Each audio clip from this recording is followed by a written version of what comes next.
अरे जौना तरह से माने ओइसे मनवा के मनाइला। जौना तरह से माने ओइसे मनवा के मनाइला। अरे भैया केवट, जैसे तेरा मन माने ऐसे अपने मन को मना ले। जौना तरह से माने ओइसे मनवा के मनाइला। जौना तरह से माने वैसे मनवा के मनाइला। लेकिन देरी जन लगाओ, जल्दी नैया में बैठाइला। देरी जन लगाओ, जल्दी नैया में बैठाइला।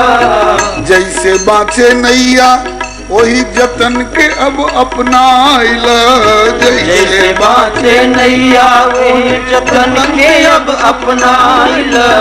जैसे बच जाए नैया वही जतन के अब अपनाइला। जैसे बाँचे नैया वही जतन के अब अपनाइला। और खुल के कहवाना चाहते हो तो धोइला चरनिया, धोइला चरनिया अपना नैया के बचाइला। धोइला चरनिया अपना नैया के बचाइला। लेकिन देरी मत लगाव, जल्दी नैया में बैठाइला।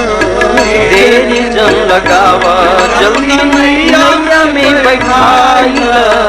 काठ के कठौती के कसौटी बनाइला। काठ के कठौती के कसौटी बनाइला। काठ के कठौती के कसौटी बनाइला। काठ के कसौटी के कसौटी बनाइला। जांच ला जरूर भैया, जांच ला जरूर मन के भरम मिटाइला। जांच ला जरूर मन के भरम मिटाइला। लेकिन देरी जनी लगाओ, जल्दी नैया में बैठाइला। देरी जन लगावा, जल्दी नैया में बैठाइला। कठवत में पानी भर के जल्दी से मंगाइला। कठवत में पानी भर के जल्दी से मंगाइला।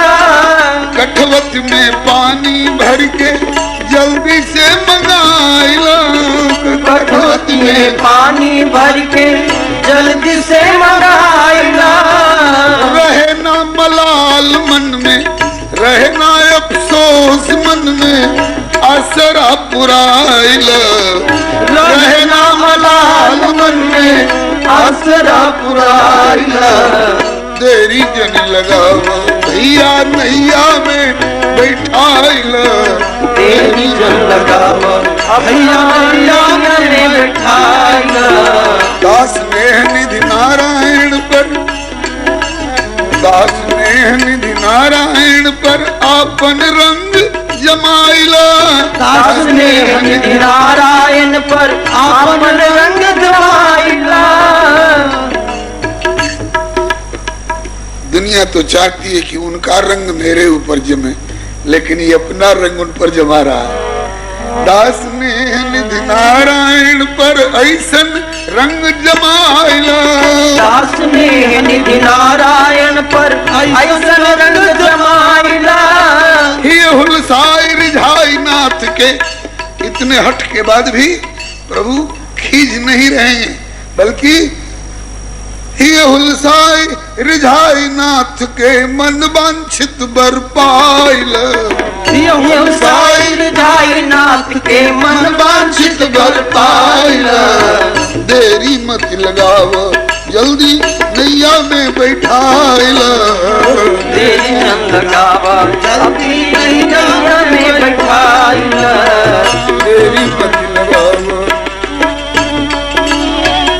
बेगी आनी जल पाए पखारू।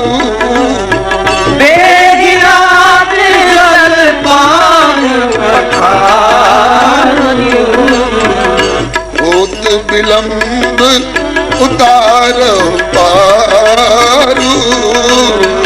होत विलंब